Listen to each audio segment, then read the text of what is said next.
আরে আমাদের রোজই তো ইডিটেট করছে। ইলেকশনের সময় কেন ভাই? তোমার মনে পড়লো তুমি আমাদের এজেন্সিগুলোকে বলছো যারা আমাদের পার্টির কাজ করে বাংলা ছেড়ে চলে যাও কেন? তোমার তো 50টা আছে, আমাদের ক্ষমতা নেই, আমাদের একটা আছে। শুনুন, ওদের ভয় দেখালে ওরা আমার দলের সাথে যুক্ত হবে এবং আমরা ওদের চাকরি দেবো, আমরা ওদের করে দেবো। এটা মাথায় রেখে দিন। আমি একটি ছেলেকেও চাকরি ছাড়া করব না। আমি সকালে অভিষেকের সাথে কথা বলেই এসছি।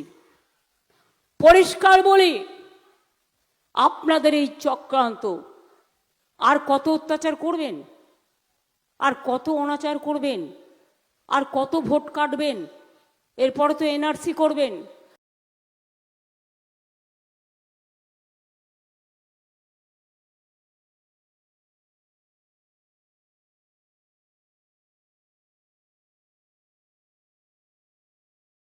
আমাদের সব থেকে এখানে আশেপাশে দেখছি একটু খাবার একটু অসুবিধা হচ্ছিল।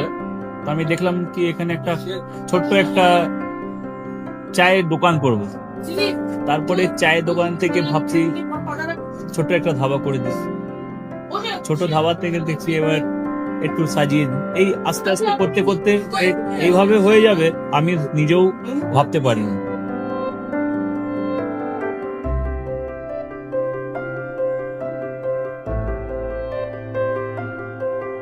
ব্যবহারের জন্য আমাদের এখানে কার পার্কিং থেকে নিয়ে গেস্ট খাবার থেকে নিয়ে বাড়ি এরকম কিছু ব্যাপার যদি থাকে তো মানুষকে বাড়িতে আমরা সার্ভিস দিতে পারবো, এইভাবে আমরা চেষ্টা করব।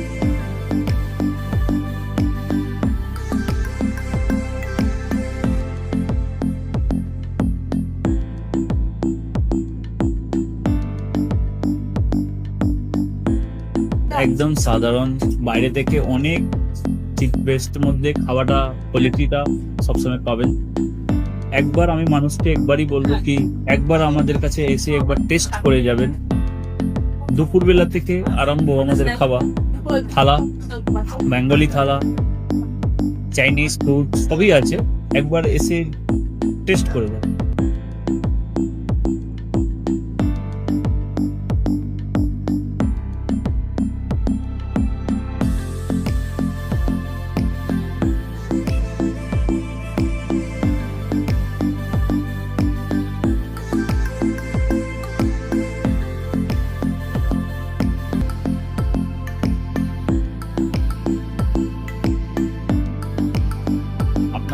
চ্যানেলের মাধ্যমে বলি একবার আসুন কেশরী ধাবাতে দেখে নিন।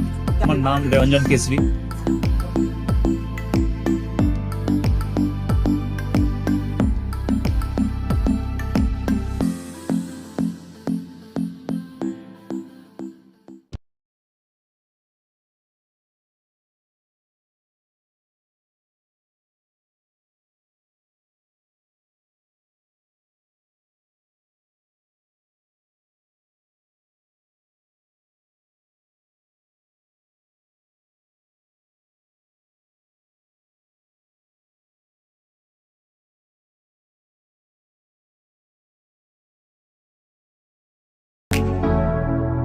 Keshari light house, Keshari light house এবং কেশরী লাইট হাউস নিজেদের রান্নাঘরকে আরো অত্যাধুনিকভাবে সাজাতে সমস্ত কিছু পেতে চলে আসুন নৈহাটি গৌরীপুর চৌমাথা বাজার কেশরী লাইট হাউস।